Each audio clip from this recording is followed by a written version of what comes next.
Today we have some more NHL waivers news, we have some injury updates to talk about as well, and we have some NHL trade rumors. We're focusing today on teams like the Nashville Predators, expected to be a seller at the trade deadline. We're also taking a look at the Toronto Maple Leafs, the Pittsburgh Penguins, and the Vancouver Canucks. We'll jump into all the latest news coming up next.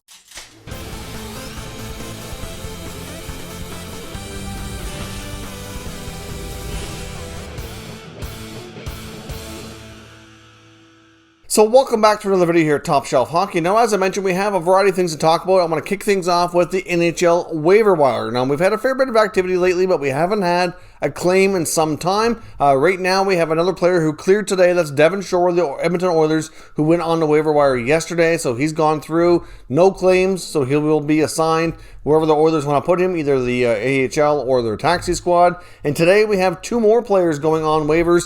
And this one, I wouldn't be surprised if there was a claim, but I've said that a few times and been wrong, so it's hard to say. But New Jersey has two players going through waivers today. We have defenseman Connor Carrick and goaltender Eric Comrie. Now, of course, the Devils have been through a lot with players, being in and out of the lineup. Obviously, they've had some issues with, COVID exposure as well. So I'll be curious to see how this works out for them.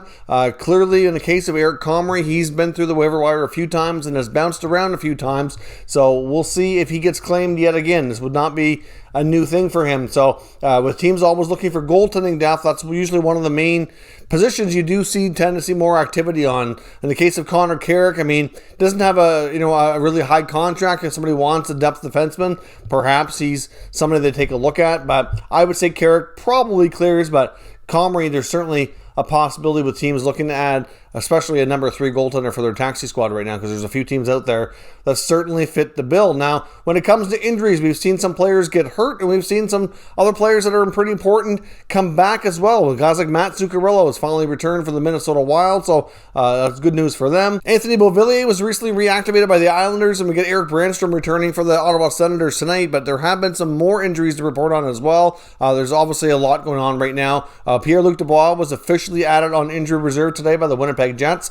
Obviously, he'd only gotten into a limited amount of action before he got hurt, and that very well could come from being inactive for a couple of weeks going through quarantine. Then he all of a sudden get into a really busy schedule. That's kind of a recipe for potential injuries there. So he shouldn't be too long getting back. I know Coach Paul Maurice, before he was officially put on IR, was saying he might be able to play tomorrow, but he wasn't planning on having him in the lineup because he figured he might not be there. So then they placed him on IR later. So obviously they'll retroactive that to the day of his injury, and usually have to stay on there for like a week. So he'll be a few more days before he returns. And then we saw news today that Toronto Maple Leafs defenseman Rasmus Sandin, who was recently assigned to the Toronto Marlies in the American Hockey League, actually ended up getting hurt blocking a shot and could be out for several weeks. We know the young defenseman had not appeared in the NHL this season, started the season on the taxi squad. There was some reports that he was getting a little antsy, a little frustrated with wanting an opportunity, because he played last year a fair bit and didn't do too badly.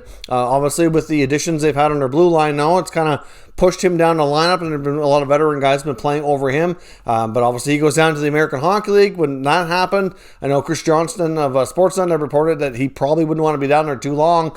But now this happened, so that's certainly going to throw something at him that he wasn't planning on happening. So clearly, the Leafs, if they get into any kind of injury trouble at the NHL level, that's not somebody they're going to be able to rely on to call up here for the foreseeable future. So he could be out a number of weeks. We're still waiting on further clarity on exactly what kind of timelines we're looking at, but it's not good for him. And Jacob Trouba of the New York Rangers is going to be out for about 4 to 6 weeks with a broken thumb. So that's a big blow to the Rangers. One of their top defensemen goes down, and clearly the Rangers have not been having a very consistent season here. They're not doing the greatest, and to lose another player like that just makes things worse. So we'll see how the Rangers do in his absence here, but that's going to be a big blow on the right side of their blue line for the next month or more. So we'll see how things go. Now, as I mentioned, we're going to take a look at some NHL trade talk of as well. We have a lot of talk about the Nashville Predators. They're one of the teams that NHL insiders have been talking a lot on, between NHL Insider Trading on TSN that happened yesterday, and we've seen more today from Sportsnet. Chris Johnson mentioned it as well, and Friedman's brought it up, that the Nashville Predators are a team expected to be sellers at the deadline.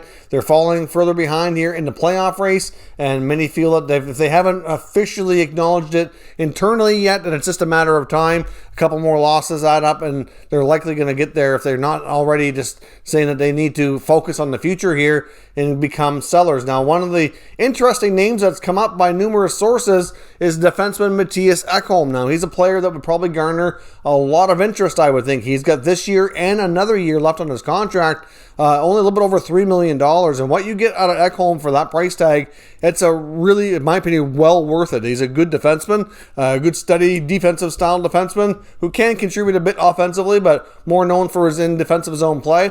He's been a really solid stud for the Preds for a while now. Often underrated because the Predators have had such a deep blue line for so many years that he's quite often not getting the recognition that some of the other guys sometimes have gotten during his career there. But Ekholm's a player that would generate a ton of interest, I would think. If you look at other guys that we've seen moved with a similar contract, so we're looking at guys like Jake Muzzin, Alec Martinez, for example, in the last year or two that have been moved at the deadline.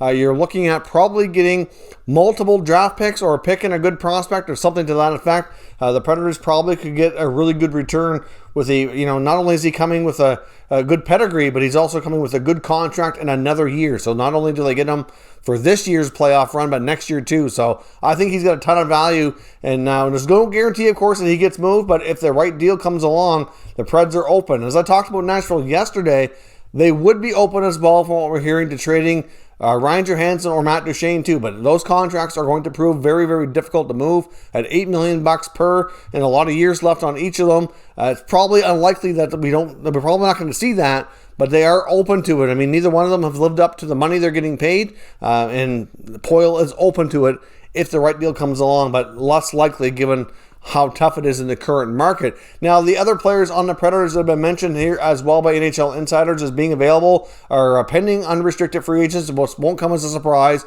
and that's Mikael Granlund and Erik Haula. Now, we mentioned Granlund yesterday being the mystery winger that Elliot Friedman's been talking about, that the Leafs, he feels the Leafs would be interested in over the last week or two during his 31 Thoughts podcast and blogs that he's put out. He's mentioned it a few times. He finally revealed who it was in yesterday's column. So we know that based on his sources and what he thinks the Leafs would go for Granlund if they're able to, but they might have to give up something, of value there on the young side and the prospect side to make it happen. So depends on the price tag, of course. And Erik Haula is another guy on a one-year deal. Was a late signing, along with a guy like Mike Hoffman. They were some of the last free agents to get deals, and it wasn't because there wasn't interest in signing them.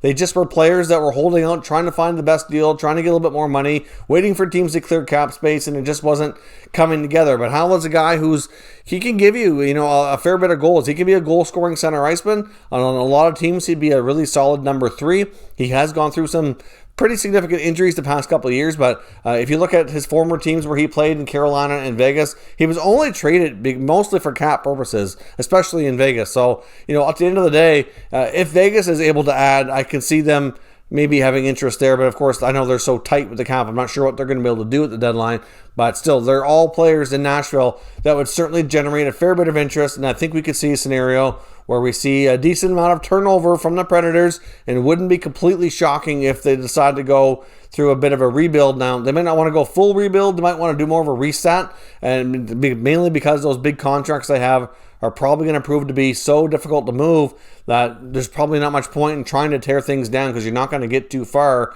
You're going to be weighed down by those Johansson and Duchene contracts. The Roman Josi contract's not too bad. At least he's getting better value for what he's getting paid, but still not a good situation in Nashville after making the Stanley Cup final a number of years ago and being competitive and being tops, in the Western Conference, be one of the top contenders there for a good stretch.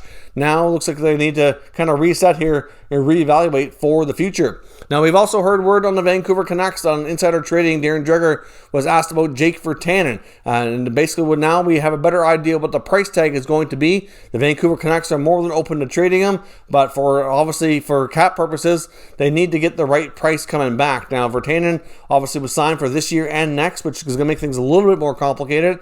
$2.5 million.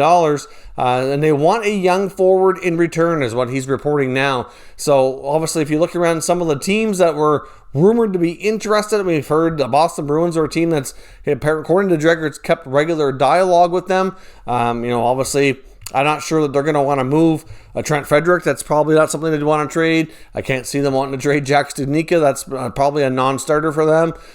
So I don't know. Maybe Anders Bjork. It might be somebody Vancouver might swap him for. Ideally, though, Vancouver, because of their cap situation, they need somebody that's ideally making less money than Virtanen. But Virtanen, at the same time, though, is also not getting a ton of playing time. Apparently, he's also reporting on TSN Insider Trading that the teams that are interested are wanting to see more ice time for Virtanen, because he's, like, for example, the last game he only played like 7 minutes, and they're really monitoring that closely, trying to get a better feel on how he's doing, because he hasn't scored much this year. I think he's only got 1 goal. So point totals are down. The play's not there. He's not getting the opportunity because of that, which makes sense. But when you're trying to trade a player, sometimes you see them showcase a little bit more and give him more of an opportunity. Like we saw Sam Bennett in Calgary, for example. I mean, now that he's been playing better on those top 6 lines and he's been given more chances, maybe he decides he wants to say, I don't know. But in the case of Virtanen, I think it's a case where, along with Adam Gaudette too, they've kind of played themselves out of favor here.